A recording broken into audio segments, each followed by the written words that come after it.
3 stores, 3 diamonds. One of them is not what it claims to be. We walked into Costco, K Jewelers, and Tiffany Co with the same budget, bought what each store called a 1-carat round brilliant diamond, then handed all 3 to an independent gemologist with no brand names attached. What she told us about one of those stones changed the way I will ever look at a jewelry counter again. And it will change the way you look at the ring on your own finger tonight. Why nobody talks about this here is the thing about jewelry counters that nobody in the industry is in a hurry to explain to you. The person standing across the glass from you is not a gemologist. They are a salesperson. And in most American jewelry stores, those two things have been quietly collapsed into one job title so that the distinction stops occurring to you at all. I want to be fair about this because I have met genuinely knowledgeable people working jewelry counters, and I do not want to paint every sales associate with the same brush. But the structure of the business is not built around your education. It is built around your emotion. You walk in for an engagement ring or an anniversary gift or a treat yourself moment, and the store's entire architecture, the lighting, the velvet trays, the blue box, the little bow, is engineered to make you feel rather than think. And when you are feeling instead of thinking, you are not asking the questions that actually matter. What laboratory graded this stone? What does the certificate actually say versus what the salesperson just told me it says? Is this a natural diamond or a lab-grown one, and does this price reflect that difference honestly? And the question almost nobody thinks to ask until it is too late. If I needed to sell this tomorrow, what would I actually get back? I have spent 2 decades watching families find out the answers to those questions the hard way, usually at an estate table, usually at the worst possible moment. So this video is the version of that conversation you get to have before you hand anyone a card. We bought 3 stones. We tested them blind. And one of them failed in a way that should make every person who has ever shopped at that store go pull their receipt out of a drawer tonight. Let us start at the beginning, the Costco stone. I will be honest with you. Walking into Costco to buy a diamond felt deeply wrong to me in a way I was not expecting. There is something about the journey from the rotisserie chickens to the engagement rings that the human brain was simply not designed to process without a small existential wobble. I stood there for a moment between the jumbo olive oil and the jewelry counter and thought, this is either genius or cry for help, possibly both. But here is what Costco is actually doing, and it is smarter than the wobble suggests. Costco operates on a maximum markup model across the entire store. They are not in the business of selling you a feeling. They are in the business of moving volume at a margin that keeps your membership worth renewing. And that discipline extends to their jewelry case in ways that genuinely surprised me. The stone we purchased was listed as a 1-carat round, brilliant natural diamond, G color, VS2 clarity. The price was $3,200. For context, a stone with those stated specifications from an independent dealer would run you somewhere between $3,000 and $4,000 depending on the cut grade and the market on that particular Tuesday, so the price was, on its face, not unreasonable. Now here is the first thing Costco does that the other 2 stores did not do as consistently. The stone came with a GIA certificate, the Gemological Institute of America, not an in-house grade. Not a certificate from a laboratory you have never heard of that happens to share an address with the retailer. A GIA certificate, which is the document the independent gemologist, the auction house, and the secondary market buyer will actually respect. That piece of paper matters more than the velvet box it came in. I cannot say that plainly enough. Our gemologist, who I will call Dr. Sarah because she asked me not to use her full name and I respect that she has opinions about internet comment sections, examined the Costco stone first with no knowledge of where it came from. She ran it under magnification, checked the girdle inscription against the certificate number, examined the cut proportions, and looked at the fluorescence under ultraviolet light. Her verdict on the Costco stone. It is exactly what the certificate says it is. G color, VS2, natural diamond. The cut was good, not excellent, which is a real distinction that affects how the stone returns light.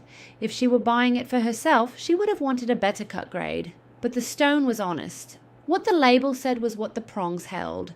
That was not the finding that surprised me. Keep reading. The K Jewelers stone.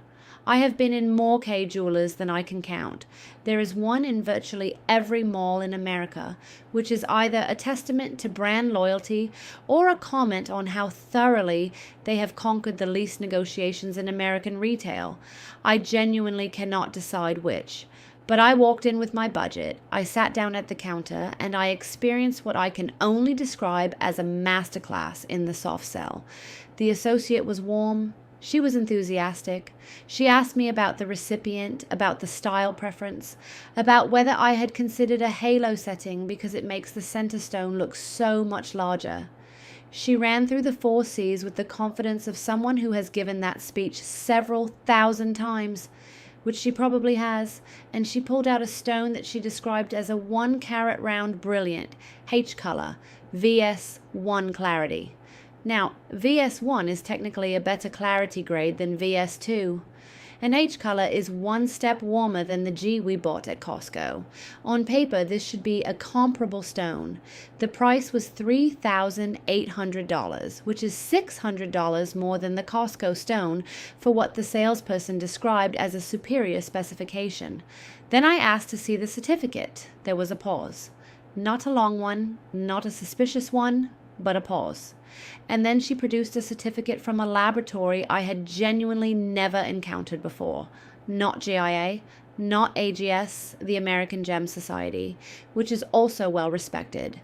A laboratory whose name I am not going to say out loud on camera because I am not interested in a lawsuit, but which I will describe as an in-house affiliated grading service that several large retail chains have been known to use because their grading standards are, let us say, more generous than GIA's. More generous grading means a stone that GIA would call J color gets certified as H. A stone GIA would call SI1 gets certified as VS1. And you pay VS1 prices for an SI1 stone, and you never know, because you trusted the certificate, and the certificate came from people with a financial interest in the number being high. Dr. Sarah examined the K stone second. Still no brand names. She looked at it for a long time under the microscope, longer than she looked at the Costco stone. Then she looked at me and said, "This stone is not an H, and it is not a VS1. Under GIA standards, she graded it as an I color, which is noticeably warmer to the naked eye in comparison, and an SI1 clarity, which means the inclusions are visible under 10 times magnification and just barely not visible without it. The stone was not fake in the sense of being glass or synthetic. It was a real natural diamond. But it was being sold at a grade it had not earned, certified by a laboratory whose job, functionally, was to give it that grade, $600 more than the Costco stone. For a stone that any independent gemologist would place below the Costco stone on every measurable specification. That is the finding that stings, and I want to be careful here, because K Jewelers is not alone in this practice. It is an industry pattern, not a single store scandal, but K is where it happened on camera, so K is where we are having the conversation. The Tiffany Stone Tiffany Co. is a different experience, and I think honesty requires me to say that plainly before I say anything critical. You walk through those doors and something changes in the air. The lighting is different. The cases are different. The associate who greets you has a quiet confidence that does not feel like a sales pitch. It feels like a conversation between people who both understand what they are looking at. I am not immune to that feeling. Nobody is. That is the point. We asked for a 1-carat round brilliant in the same general specification range as the other 2 stones. The associate did not flinch at the question. She did not redirect me toward a setting. She talked about the stone first, and specifically she talked about Tiffany's cut standards, which are genuinely stricter than GIA's excellent grade, which is itself stricter than most of what sits in American mall cases. The price was $8,400, which is, yes, roughly 2.5 times the Costco stone. I want to be honest about what you're paying for at Tiffany, and I want to resist the easy answer in both directions, because both directions are wrong. The easy, cynical answer is that you are paying for the blue box and nothing else. That is not true. The easy aspirational answer is that Tiffany diamonds are categorically superior to everything else on the market. That is also not entirely true. Here is what is true. Tiffany's cut standards are among the strictest in the retail world. They reject a meaningful percentage of diamonds that would pass GIA's excellent grade because their own internal standards for light performance are tighter. The result is a stone that genuinely returns light differently than most of what you will see in a mall case. Dr. Sarah, when she examined it, said without prompting that the cut was exceptional. That word matters. The Tiffany stone was certified by GIA and Tiffany's own in-house grading, which sounds like the same conflict of interest problem as K until you understand that Tiffany's in-house grades are consistently equal to or stricter than GIA, not looser. It is the same laboratory dynamic working in the opposite direction. What Dr. Sarah found in the Tiffany stone was a natural diamond, the grade it claimed, cut to a standard she described as the best of the three. She also noted, without being asked, that the Tiffany stone would hold its value on the secondary market better than the other two. Not because of the name on the box, because of the cut. A well-cut stone with provenance documentation is a different asset than a mediocre stone in a famous box. Whether that difference is worth $5,200 more than the Costco stone is a question only you can answer. But the Tiffany stone was not a lie. I want to give credit where it is honestly due. What the gemologist actually said. When Dr. Sarah finished with all three stones, I asked her to rank them without knowing the brands. I told her to pretend they were three stones from an estate, no paperwork, no context, just the stones and her loupe and her years of training. She picked up the Tiffany stone first. She said, "This one was cut by someone who cared about light. The proportions are nearly ideal. Whoever graded this graded it honestly." She picked up the Costco stone second. She said, "This is a solid, honest stone. The grade is accurate. The cut is good, but not special. I would have wanted better make on the pavilion, but I would not feel cheated owning it." She picked up the K stone last. She held it for a moment. Then she said, "This stone was graded by someone who was not working for the buyer." That sentence lived in the room for a second. She went on to explain something that I think is the most important practical knowledge in this entire video.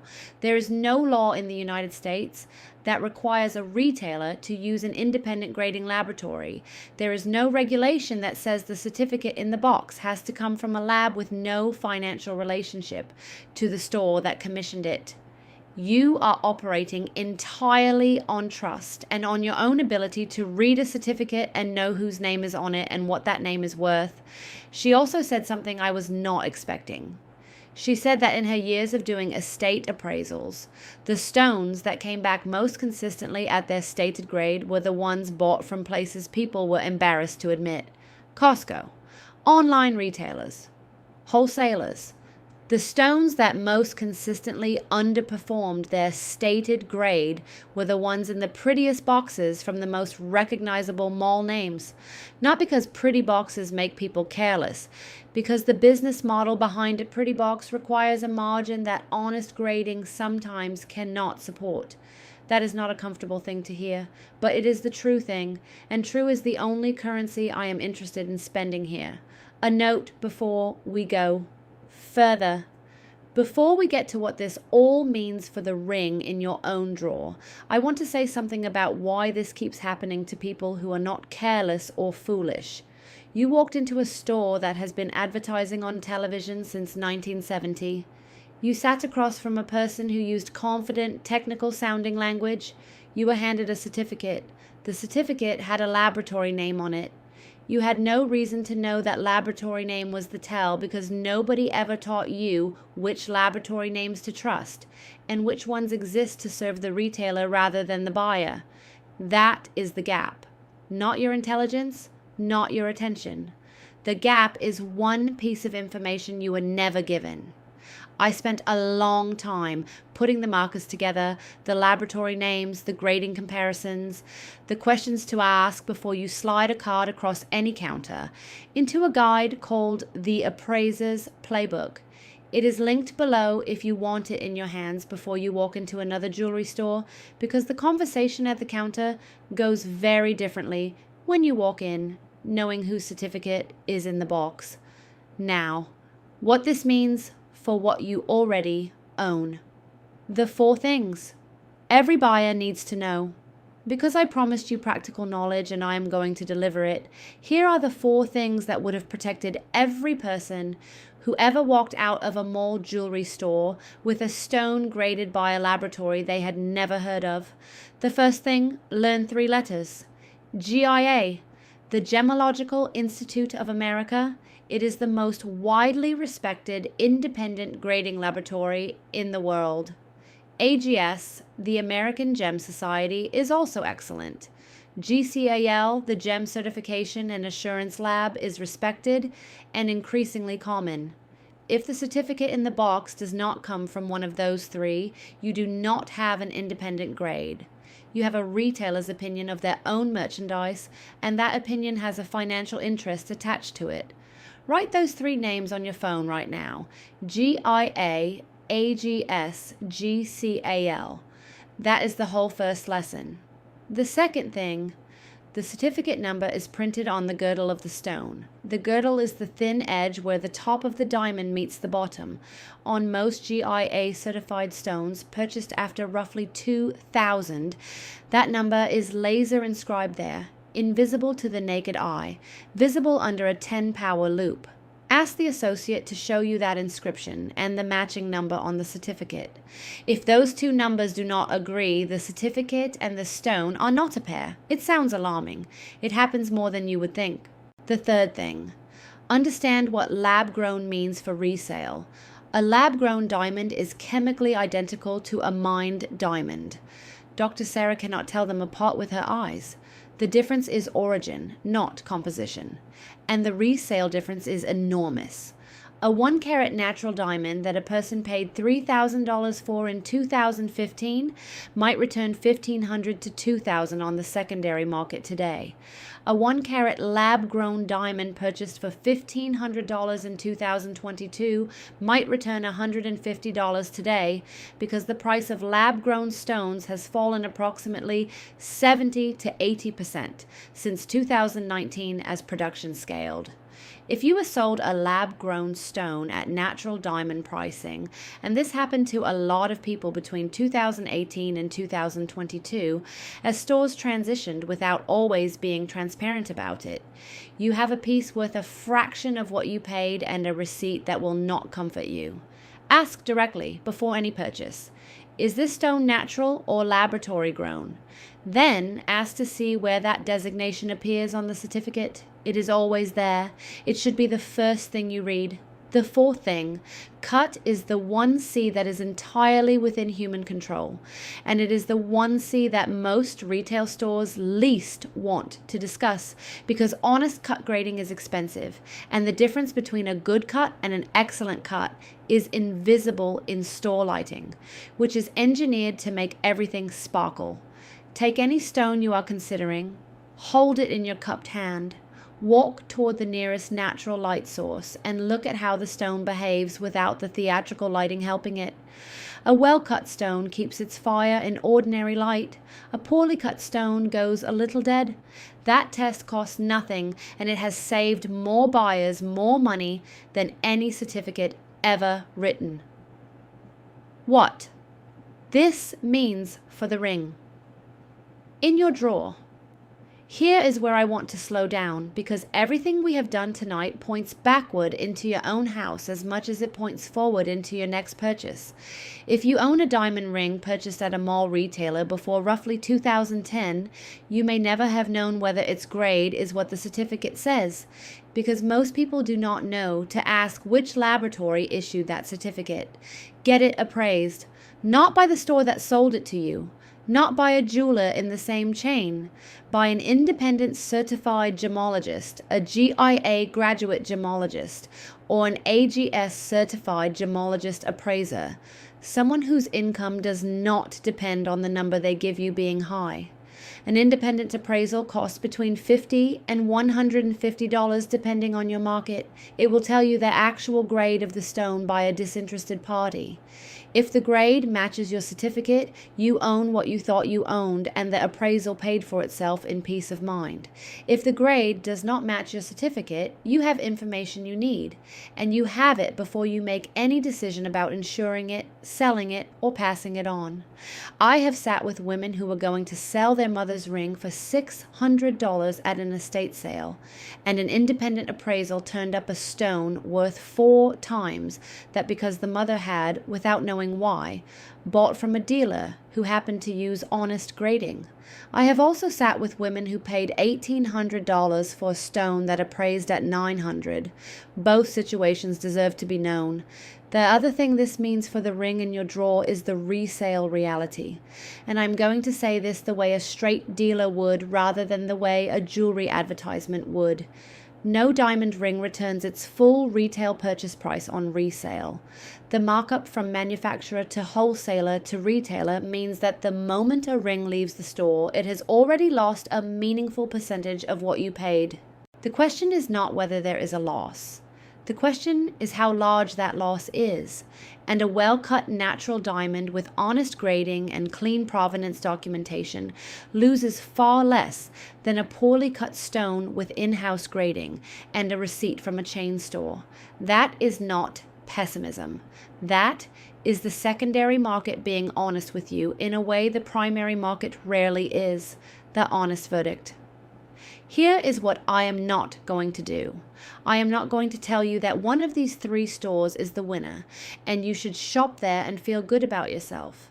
The world is not that tidy, and I respect you too much to pretend it is.